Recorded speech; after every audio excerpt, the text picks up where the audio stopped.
You're listening to Death Metal Disco.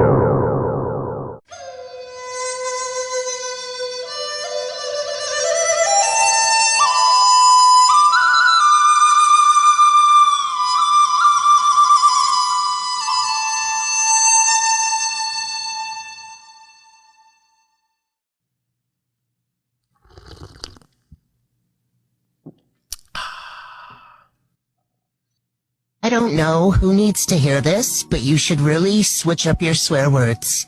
Tell someone to go shit themselves. Call them a piece of fuck. Let's keep things interesting.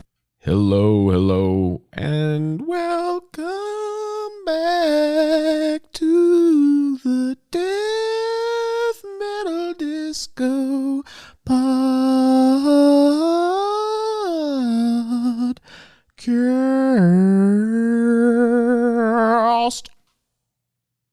Anyway, welcome back to the Death Metal Disco podcast. I'm James, your host, and really I say host as if there's more than one person ever, and that's rare. I think I've had 3 episodes with other people because I suck at life and doing podcasts.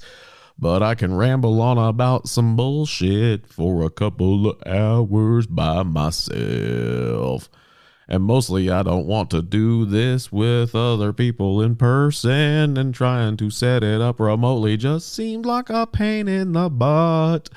And I'm lazy. Yep, that's what it is. Anyway, Death Metal Disco Podcast, welcome. Thank you for listening. I appreciate you for doing so. And if you have listened to me ever, it is truly, truly, truly appreciated.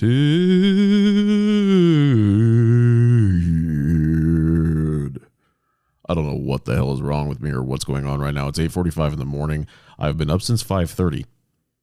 I've had to wake up at 5 o'clock every day this week to make sure that I am showered, that I've had some sort of sustenance, and that I am prepared and functional for work at 6:30 in the morning from my living room, because I had to teach some customer people starting at 7.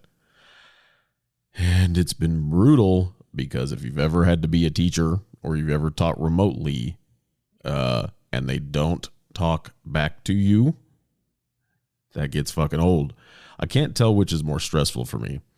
Talking and then no response from anybody for 90% of the lessons, which was a 5-day class this particular week. Well, it was scheduled for 5 days.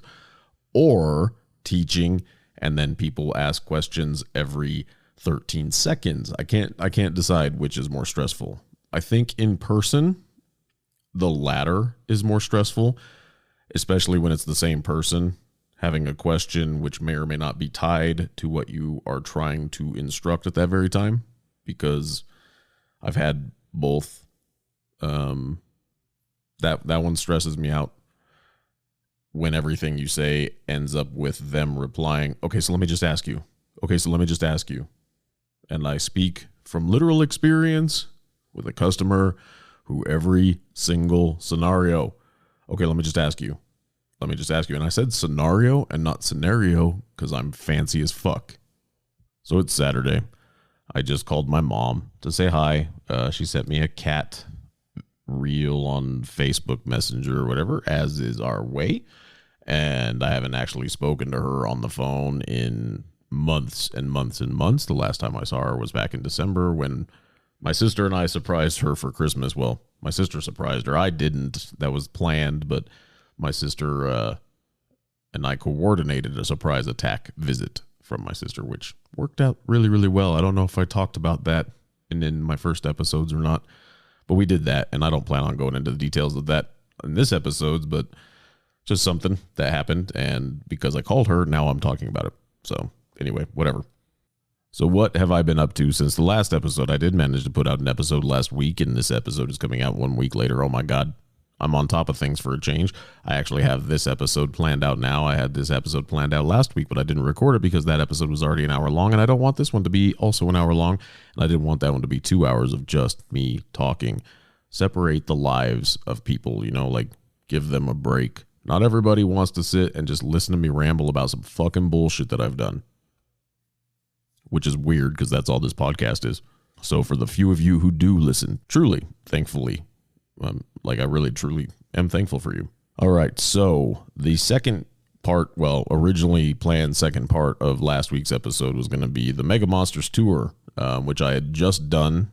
I guess that was last week. Maybe it was the week before. I can't even remember. It must have been the week before because that was on the 2nd of September. It is now the 16th. Mega Monsters Tour was Lorna Shore, Mastodon, and Gojira. Just the 3 bands, which was fucking great. I've seen Gojira years ago. I've seen Mastodon. It's been a long time since I've seen Mastodon, probably at least 10 years. I don't know how long it's been since I've seen Gojira. Probably around 2005-ish is probably when I saw them. Before they were what they are now. Their sound was different then. Not nearly as sonically awesome as they've become now. Definitely more of the death metal vibe back then that they had. Mastodon to me is cool. Whatever. I'll get into those. So the Mega Monsters tour, Chris really wanted to go because Lorna Shore, he recently rediscovered. So I mentioned before that he's recently gone through the divorce, and prior to the divorce, he listened to a lot of punk rock, a lot of death metal. Him and his brother are the ones that got me back into death metal. I had a friend when I was growing up in middle school and stuff that he was a few years older than me, but he was the one kid on our block that listened to death metal. The rest of us listened to hip hop. I grew up listening to like the hair bands because mom and all that, and then got into more of the hip hop and rap. And I listened to a lot of different things, but those were the things. And I wasn't really, I didn't want to be shunned by my friends, so I stuck with it. But I always thought the death metal was super cool. It gave me a vibe that I really resonated with, but I couldn't let myself be seen listening to it, at least not without my friend Jeremy, who I was friends with back in the day. And he was the one who introduced me to a bunch of different bands that then I'd soon forgotten about after I moved and had seen, I'd see shirts and whatever, because like Cannibal Corpse shirts, those stood out. They still stand out, but not nearly as much as the old ones. Butchered at Birth, Tomb of the Mutilated, etc. Those shirts, those album covers tend to leave a mark. So anyway, when I finally met Chris and Jamie, the hetero life mate twins as it is, they reintroduced me to the world of death metal. By this time, I had started listening, I'd got back into, or not got back into, but had been listening to Fear Factory, and, Marilyn Manson was big in my life. Fear Factory, Type O Negative, more of the radio rock, and some more heavy industrial shit. And then the classics like Black Sabbath, etc. But then hanging out with them, got introduced and started diving into the death metal thing. Started my band with Jamie, and it just progressed there. Chris joined the band later, etc., etc. Then Chris got married, and I feel like this same thing kind of happened with Jamie. Not quite to the same degree, but and Chris is just a big fan of music, so he listens to a lot of different things. But with him, the death metal, especially the more brutaler things, sort of fell by the wayside, which happens. You get married, have some kids, chances are real good you're probably not rocking out to the super brutal or the super disgusting or whatever music with the kids, and your music is now not happening as much. Maybe you're in your minivan cruising around and you're not jamming out to, Addicted to Vaginal Skin by Cannibal Corpse. Probably not the thing. Not true universally, definitely. I know some very, very good parents who do jam the death metal, and probably even with their kids. Maybe not so much, but who knows? I don't know. To each their own. I don't judge. Well, I do, but, secretly. Or I put them on blast on this podcast that a few people listen to around the world. So anyway, going through the divorce, the struggle was real for my friend. And Lorna Shore, I don't know which song specifically, but they fell into his radar, and he checked them out. And Lorna Shore songs, their music helped him a lot. with some other bands. Some music helped him out more than others, but he credits Lorna Shore for helping him get through some very dark days, which is awesome. Like, I don't know enough about Lorna Shore's music to know what their lyrics about. I've never really paid any attention to their lyrics. I've heard them before Will Ramos joined the band and wasn't super impressed by anything like that. The super deathcore thing isn't totally my jam. There are some bands, I will say, even if the band's not my jam entirely, a lot of those bands have songs that I will get into. Like even Butcher Babies, they had some shit that I really liked, but overall not my thing. Lorna Shore has a few songs that I dug. Overall, not my thing. However, Will Ramos is a monster. Everybody knows that. He joined the band and they put out their first single, Into the Earth, I think is what it was called. Into the Fire, Into the Earth. I can't remember. And the dude's vocals and his skills at manipulating the sounds that come out of his body through his throat are insane. And so, like, YouTube has a bunch of vocal coach reactions and opera singers. And I can't remember the girl's name. Her YouTube channel is called The Charismatic Voice. And she is a opera singer who does usually vocal reviews of different bands and their vocalists or different singers. Her review of Ginger was one of the first heavy bands, I think, that she did a review of. And it was their Pisces, quote unquote, live video, which wasn't as live as they made it out to be, but, no live video is, but it's an excellent video. That was the first video of Ginger's that I saw, and I fell in love with Tatiana, ish. I just thought she was amazingly talented. And then, that was the first one I saw of theirs, and then I got into them. They're not entirely my thing either, but the chick's a monster. She's got an amazing singing voice, and her brutal vocals are insane. Same thing for Will. She did a video with Will, and she was blown away. Like, her reviews are they're not too technical so that the layman can't follow along. They're entertaining because her reactions are real. She doesn't watch these videos ahead of time and then come back and fake a reaction. There are some YouTube reaction videos that do. She's not one of those. But she actually knows because she's had a lot of she's an opera singer, so she's been through training and coaching and knows how the voice and the body and the mouth and the throat and everything that goes into making a sound and sustaining a sound with your voice, what kind of mechanics and the physiology to make those things happen work. And she understands that, and she can explain as best as possible for the average person how these types of things may happen. And when Will joined the band, he's that Into the Earth song has some crazy ass fucking pig squeal type shit, and it's brutal. And she actually was so floored by it, like people kept tagging him in the videos and sending it to all of his social medias and blah blah blah blah blah. And eventually they met up and actually had like a live stream together or something. I never did watch that, but now they're friends, which is pretty cool. And he recommended to her one or two Gojira songs to check out. And I think one of her latest videos that I just watched last week was her watching one of the Gojira songs from, it's kind of an older album from like 2012-ish. I can't remember which one. I think it was Magma. I can't remember which one it is. It's one of my favorite songs, and I am terrible with remembering the names, but it's a great song. But Lorna Shore, I went off on a tangent, as I do, helped Chris get through his divorce, and so he was super stoked about seeing Lorna Shore. I was like, okay, cool. I know some of their music, not a lot. I did really want to see Will perform.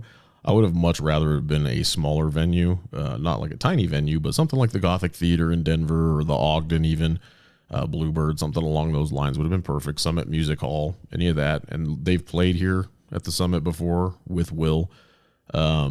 but it ended up being at Fiddler's Green because apparently that's where we go for concerts now is Fiddler's.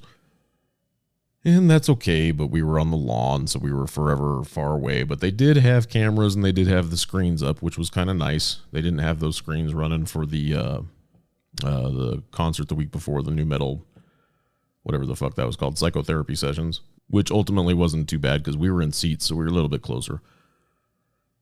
But the whole band, the thing with deathcore is a lot of deathcore sounds the same. Even a Legion, you know, they can be considered technical progressive death metal, technical progressive deathcore, technical deathcore ish. There's a vibe to it. A lot of notes, a lot of very technical skilled playing most of the time. Vocal styling. For me, usually it's the vocal styling that is the biggest differentiator in what might throw a band into a specific subgenre. Between the vocals and the lyrics, those are how I, more often than not, decide to classify a particular band's style. Do they have a lot of blast beats? The music comes into play a lot now, but a lot of bands try to incorporate so much, even into just a single song. A lot of times it's hard, and I don't like having band, or, you know, having all these different subgenres to describe a band. It's too much. The first time I heard metalcore, I didn't know what it was. If you think about the term hardcore did not mean, you know, 15, 20, well, maybe 15 years ago, but 20, 25 years ago did not mean what it means now. Hardcore back in the day, like, was hardcore punk, and you think New York hardcore, a much different vibe from what hardcore might mean to people these days, where it's a little more djenty type of thing. Once djent became its own kind of style, that also became synonymous with kind of modern hardcore. So you have your hardcore punk, which I can't even think of bands that might qualify with that just because I'm not super hip to the jive of the hardcore punk scene. But you know, there's bands that, what are the fucking names? When I hung out with my friend Crystal a long time ago, there was one band in particular that she would play that I was like, oh yeah, this is New York hardcore. And I don't remember, I didn't care, but they were that particular, they were the epitome of that genre, basically. But now all the different subgenres, it's just really hard. So using bands or other bands as references and trying to throw up bands into subgenres. Even my own band, we played a show once at your mom's house. That's the name of the actual venue. Pretty cool venue. And one of our friends, his name's Matt. He goes to a lot of shows. Big fan of the underground, super brutal death metal bands. He's a cool guy. Talk to him every time I see him. Haven't seen him in a while. I think he got rid of Facebook finally. Well, I say finally as if that's a good thing. Like, I don't care if it's a good thing or a bad thing, but he was like, yeah, I'm not typically a fan of technical, you know, the technical death metal like you guys. And I didn't really consider ourselves technical. Ryan can play pretty technical stuff, and he writes some very creative, I guess you can call it technical. Like, when I think about it, it's probably more technical than I give Ryan credit. And good job, Ryan. You're amazing. I don't know if I sell you enough as far as props or anything like that, but you are, if you're listening. And if you're not, you still are.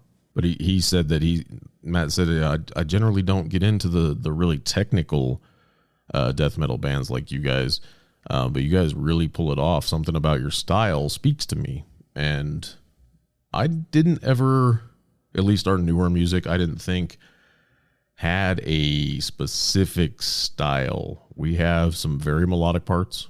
We have some pretty catchy parts here and there. Not as catchy as, like, the first album that the band wrote, I think was probably our catchiest, probably our grooviest. And aside from the EP that we put out last year, I think is my favorite of the three. And the EP is it's my proudest recording I've ever done. But I think between the three bands, or the three albums, I think the songs from the first one, even though I'm not on that one, are probably still my favorite. I just love those songs. I don't know what it is about them. Anyway, subgenres, I find it difficult to really put bands into these days. Saying a band is deathcore is a pretty broad generalization stroke a lot of times, because they'll have a lot of different aspects. Saying a band is metal is almost too broad, but it's the way it goes these days. Even like country music has evolved so much. It's no longer what you think of it was, from 1990 even.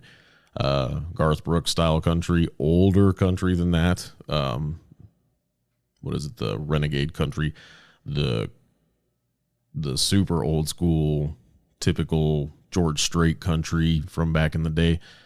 That hardly gets noticed anymore. Those bands are few and far between, from what I understand. I don't pay much attention to country. Now the big thing is, or even the last 15 years, pop country. So like, what is it? Florida Georgia Line, who I fucking despise. Their music is so terrible. The lyrics are awful. Oh God, it's bad. But then you have like, what is it? I don't know the guy's name at all. Country hip hop or whatever, where it's, I think they might have just labeled it just because it's a black guy singing country, and it's not what's his face from Hootie and the Blowfish, which is fucked up that people lost their shit about this dude. But the music is kind of catchy. It's a little more poppy than it used to be, and I don't know. From what I heard of it, it wasn't bad. I'm not a big country person. I'm not a huge pop music person, but I understand the appeal. There's a reason pop music is what it is, because it's digestible. But even then, country music, there are now different subgenres. Even before now, there are different subgenres. And things like Hank the Third, Hank Williams Jr. They basically have their own style. So metal is just, I think, more a little more diverse as far as subgenres go, because when it comes to, think of classical music. You have your different periods of time, which equates to the different styles of classical music writing. And now, because we're where we're at, metal musicians are often inspired by just music itself and not a particular style. So they take influences from classical music, various things of classical music, and maybe something from country, and then maybe something from fucking various African drum music or what have you, and incorporate that. What do you get with that? You get some new-ish styling. Where do you place that band? And that's half the reason I hate subgenres, just because there's too fucking many, and then bands basically traverse those lines regularly. Sometimes even in the same song, it is nearly impossible to tell what kind of band or what kind of subgenre that band qualifies as. That's my tangent about subgenres and how I hate them. But Lorna Shore, can't believe I fucking went off like that about subgenres again. Lorna Shore, they are super strong performers. I didn't get any video. I never really take my phone out. I'll take a couple pictures, maybe a few seconds of video. I don't like being one of those people that just records the shit for the entire set. I just don't. I don't do it. I hate that shit. I like to experience it, and watching it through the phone to make sure I'm recording it is not my jam. And that applies to a lot of things. Like when I went to Japan, I had to force myself to get the videos and take the pictures that I did, because half the time I'm just there to be there. Like, that's how I do. So I didn't get anything for them except a few pictures. For the show, they had a giant video wall, and all Lorna had up there was their logo, black and white on the screen. Will Ramos and his curly mane of terror and his vocals. That dude's a hell of a front man. He gets so into it. He's very intense, at least his voice and his mannerisms are very, very, very intense. What I will say, and this applies to so many opening acts, especially at these big venues on these big tours, even if they are part of the package, they get fucked in the sound reinforcement. So their sound, whoever their sound engineer is, just really kind of gives them the shaft. And I'm sure there's some logic behind it, is, oh, they don't want to upstage whoever the headliners are, or what have you. Maybe, oh, we don't want to blow out all the fuses and everything for the subs and yada, yada, yada for the actual hardware before the last couple bands get on there. Or we just want to make sure that everybody knows the headliner bands are the headliners for a reason, and make sure that they sound good by not destroying everything before they get there. Those are fair reasons, and it sucks for a lot of opening bands. I remember one of the first shows I ever saw at Red Rocks. I want to say it was I think it was the KBPI birthday bash in 1999, 2000, something like that. And I want to say it was Kitty. Kitty was one of the openers. I think Godsmack and Bush were headlining. And not a huge fan of either of those bands. At the time, I was really into Kitty, their first album at least. So I was kind of stoked to see them. And I liked Godsmack's. I don't even know if it was their first album, and Bush had a few songs that I really dug, but mostly because a lot of chicks dug them. But Kitty's sound was barely there. It wasn't much more than if, they took what was coming off the stage and put one microphone in front of it and sort of turned it up a little bit. That's how it sounded for Kitty. And that was sad. Lorna Shore, the vocals, Will's vocals, those came through amazingly, which was good. If they had fucked over Will's vocals, I probably would have personally rioted or written a strongly worded letter to somebody. But it seemed like for Lorna, they had zero low end at all. The thing with most deathcore is that it's got a very beefy bass. Not necessarily the bass itself, but just a very beefy low end. You'll hear those kick drums come through. A lot of those bands have super hard breakdowns. Lorna Shore notwithstanding, they had some brutal breakdowns. Did they feel all that heavy? Not really. The guitars, it seems like, as opposed to where sometimes they'll scoop out the entire mid and keep the low and maybe the high ends, they scooped out the lows completely. To me, it did not sound good for most of their set. They had a full half hour. They played 6 or 7 songs, I think. You could barely hear the kick drums until about the last 2 songs maybe.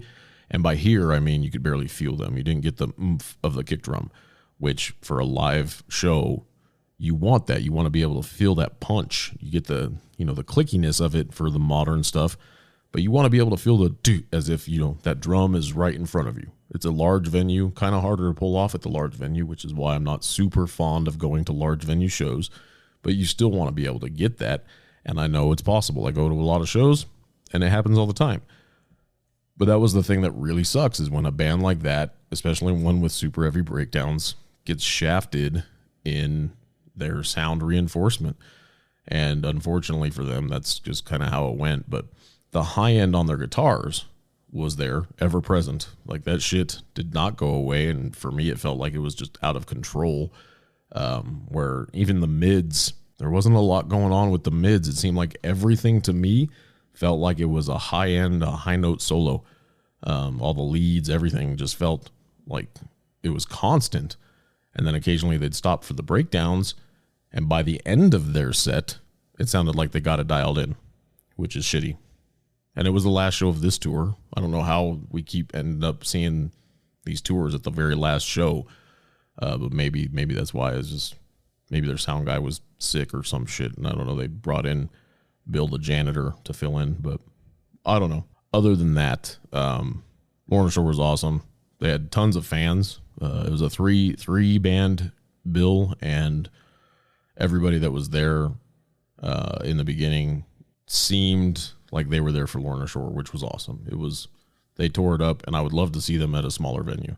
And Will just seemed like a really nice guy. I'm not gonna lie, the videos I've seen with him, even though his vocals are insane, which for a lot of people, they hear these crazy ass vocals and they think, oh my God, he must be evil. No. Anybody who knows anybody in metal, 90% of the time, just because somebody has a look to them or their lyrics are insane or their sounds are insane, they're people and they're usually nice. Few assholes in here looking at you, Chris Barnes. But most of the time, everybody's cool, right? So that's my review of Lorna Shore and then tangents about every fucking thing else that popped into my brain. And there we go. Next was Mastodon. Mastodon, I've seen twice prior that I can recall. I think both times were at the Fillmore. I can't for the life of me remember who I saw them with, and that had to be at least 10 years ago, both times. And they were opening for other people or, direct support. And their music for me, it's nothing that really captivates me. It's nothing that I can really get into most of the time. Like I said, even bands that I don't get into a lot have stuff that I will like and appreciate. They had some shit that is crazy heavy, just in feel overall, not like, super blasty or anything like that, but they had some very, very, very heavy parts. Live, watching them live, especially at this show, I don't know what it was about it, but the best comparison I have is, and it's not anything I ever got to see live, but it felt like, if I were to call it anything, Grateful Dead for metalheads. It was so weird just watching their stage show. It felt like I was watching a very heavy version of the Grateful Dead. I can't explain it. I think a lot of it had to do with the video wall and the light show that they had going on, which was a lot of like hypercolor or technicolor or tie-dye type of shit. I don't know why, but that was the vibe I got. Even with the extra heavy parts that they have, it was maybe it was the venue, just because so many people, chilling, sitting down on picnic blankets on the lawn. That was just the vibe that I had the entire time they were playing. Part of it also has to do with the fact that even in their, I think they played a little over 45 minutes, maybe not quite a full hour. That entire time, they didn't talk to the crowd until right before their last 2 or 3 songs, maybe. I'm not even sure they stopped between songs, except maybe once or twice, took us a moment and maybe switch guitars or something like that. Everything else had some sort of segue in their programmed click track and everything, and their light shows, which were on point. That fucking light show and video wall show was synchronized to the T, and it was great. Like, without all of that going on, it probably would have been a little bit boring, to be honest, in my opinion. I'm not a big Mastodon fan. As I said, there are plenty of them out there, and a few of my friends who were there, which I didn't know were there, had posted on their Facebook stories or whatever that Mastodon is probably going to be like the next kings of the metal world, the metal genre, if you will, which may be true. They are solid. At minimum, they are fucking solid. Just kind of, I was bored, honestly. And maybe I don't own any of their music. I don't even have any of it downloaded on my Apple Music or Spotify or anything like that. So to be fair, I have not really given them any listens outside of the live events that I've seen them at. So maybe that's something I should do, just to give them a fair shot. So maybe I'll add them today just to add it into the rotation, see if it's something I can get into. But usually live, if I don't dig it live, as if it doesn't inspire me right then and there while I'm watching live, chances are really good I'm not going to care about it much in a recorded environment. That being said, I did see Nile with totally forgot the name of the other bands. This was 2005, I think it was, and I fell asleep during Nile.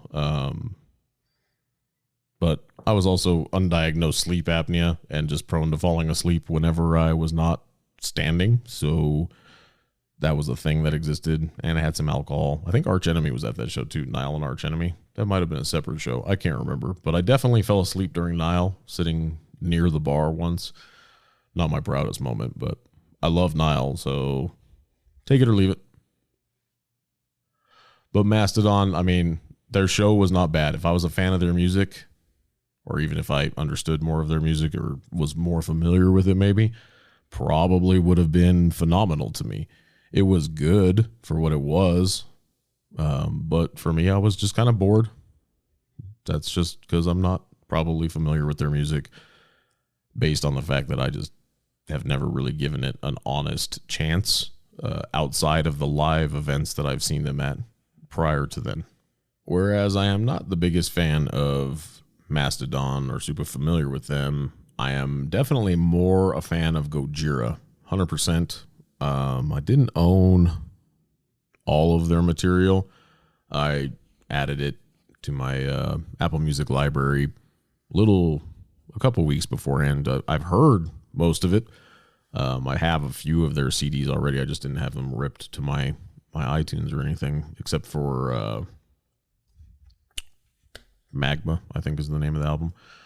But Gojira, the one time I saw them before, I think it was once or twice, years ago, was phenomenal. Like, it's just solid performance. They're from France, and they came over, and I don't remember who I saw them with. I think it was at the Gothic Theater. They're just solid. And back then, they were definitely more death metal-y than anything else. They've expanded their sound a bunch. Like, and this falls into my stupid subgenre conversation with myself. They kind of have a much more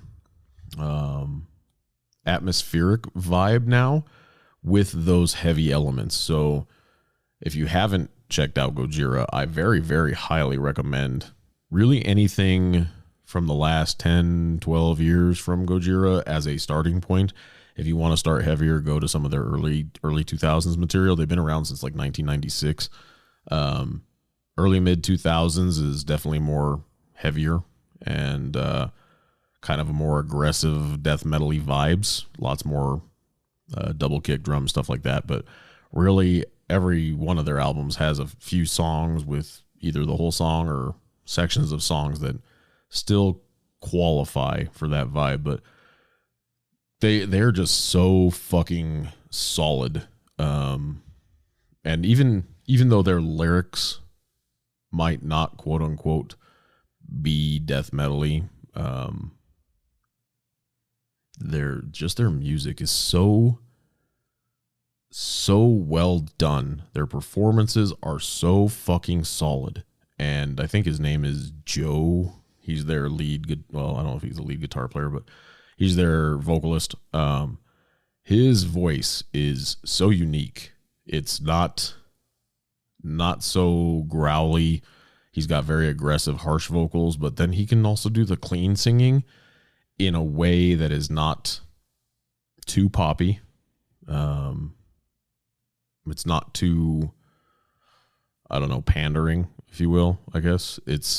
His voice is his. You hear him sing on something, you know it's his, whether it's clean or harsh. I'm pretty sure if I heard him even as a guest vocalist on something, I would probably be able to know right away it's his voice. It's just that unique. But their show, especially for this package where they're the headliner, it's a big ticket thing with them and Mastodon and Lorna Shore. They fucking crushed it. That show was so good.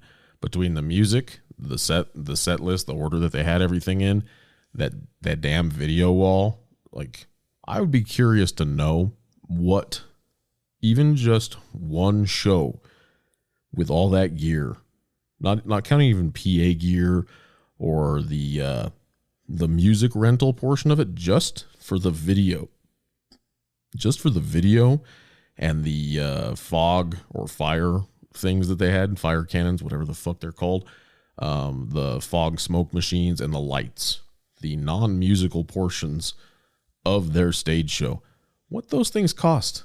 I want to know just for one show at one venue. And I'm sure with different venues, they probably have to, size it down, size it up, those types of things. Indoor, outdoor, that kind of thing. But for like Fiddler's Green holds like 19,000 people. And I don't know the square footage of the stage, but I just want to know what that dollar amount for the cost of that fucking thing is, because good on them.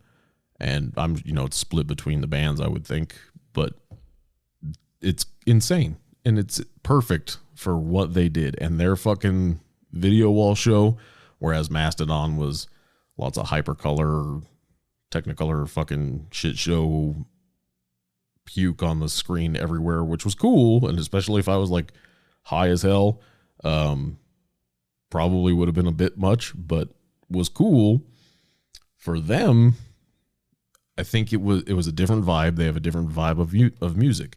It fit perfectly with what they had. It was just so well done, man. I can't even really talk about it without failing to accurately convey what it was like to be there. I don't know. If you take a Gojira album and you listen to it, especially one of their newer ones, where they have a lot more, I should say, sonic diversity within their music. Turn it up real loud if you have a really good like home stereo system.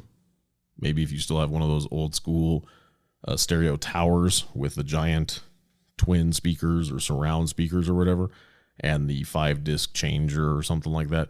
Or if your car stereo is kick-ass, like my car stereo is pretty fucking phenomenal. Turn that shit up real loud in a parking lot.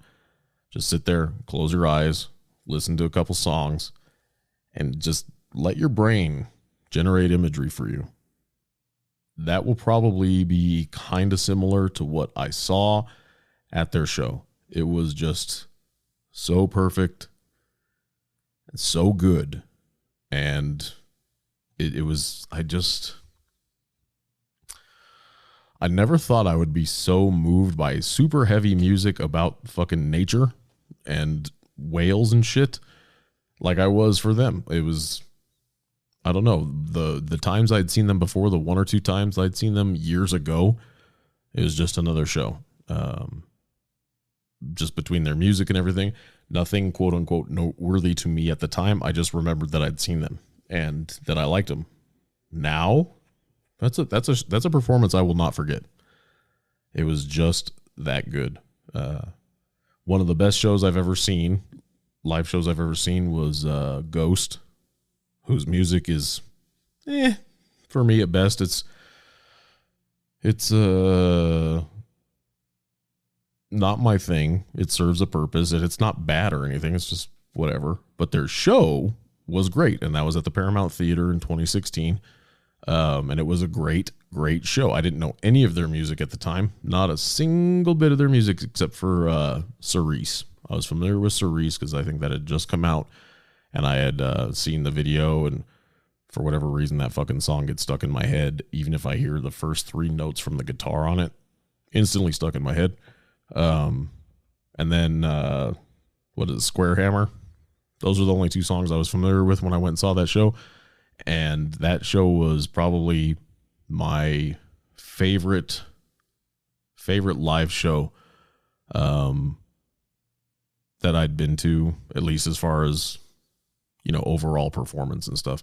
Not music per se, but just the show, the whole performance, the whole shebang was really, really good. It was fun, all that stuff. This Gojira performance and the music, just the whole vibe. And I don't like Fiddler's Green very much, and I certainly don't like The Grass anymore. I'm just too fucking old.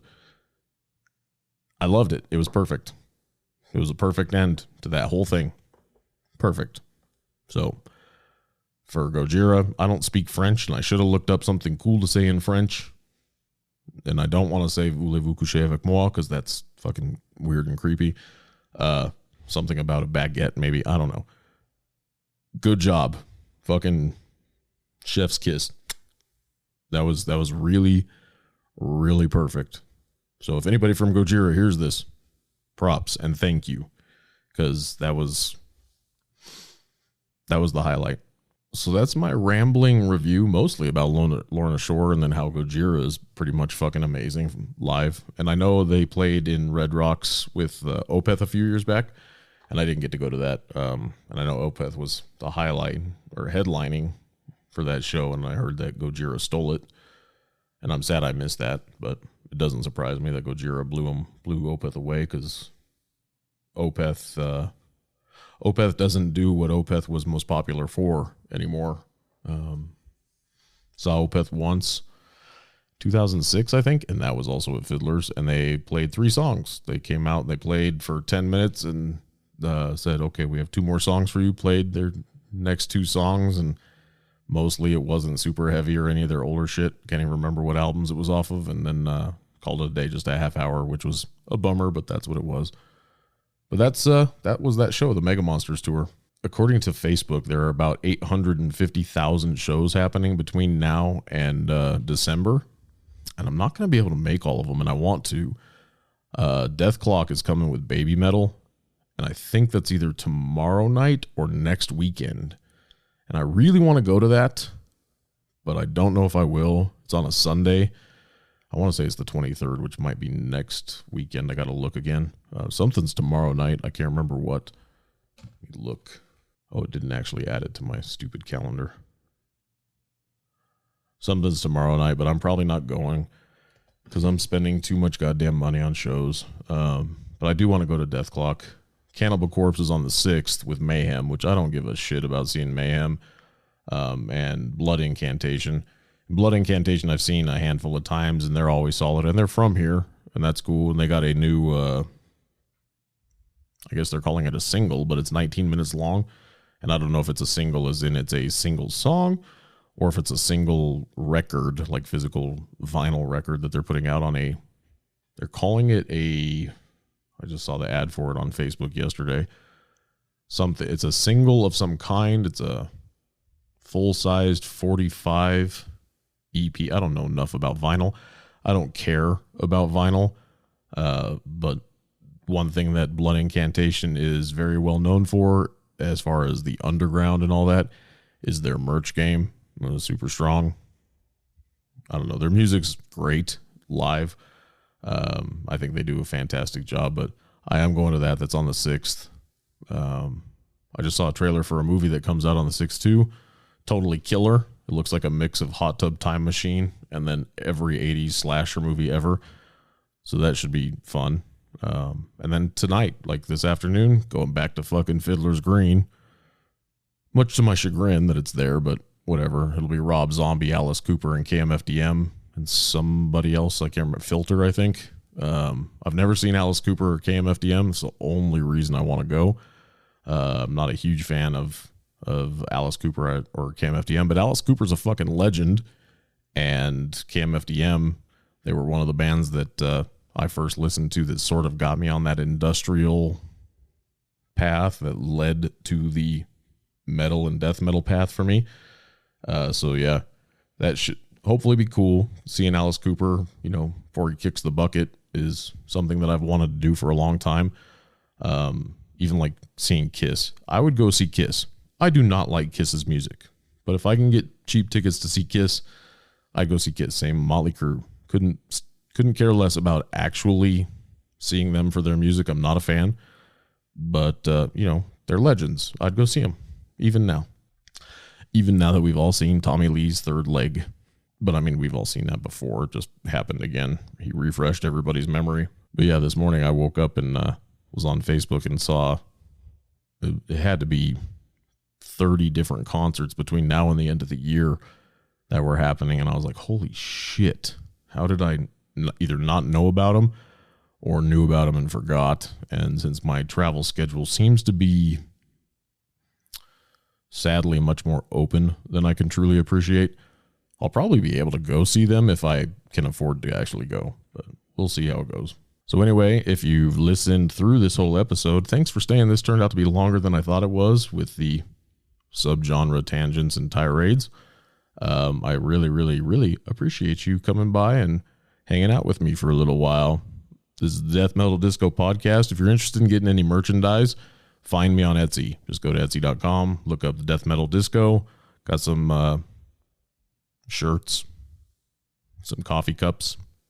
If you get your cup of joe in the morning, or tea, or Irish coffee, whatever. If I'm here to enable you with whatever you like to put in your mug, have at it. Yeah. Got some shit on there. I make very little money on those things when they sell, if they sell. So it's not like I'm trying to get rich, but, you know, they help support me and help me make good, or make me feel good if somebody buys something in support. And if I ever happen to see one out in public, then I'm probably just going to have a very loud orgasm in front of them. So just prepare yourselves if you happen to be one that has purchased it. Yep, that's about all I have to say this morning. Maybe I'll try and take a nap, even though I'm on my 4th cup of coffee for the day. It is 9:45. I'm going to wrap up. I appreciate you all. Give this a share. Follow me on all the socials, or some of the socials, or none of the socials, whatever floats your boat. I hope you all stay safe. Take care of yourselves. Take care of each other. Take care of, Earth, whatever. Be good, and I will see you in the next one. Thank you for listening to Death Metal Disco.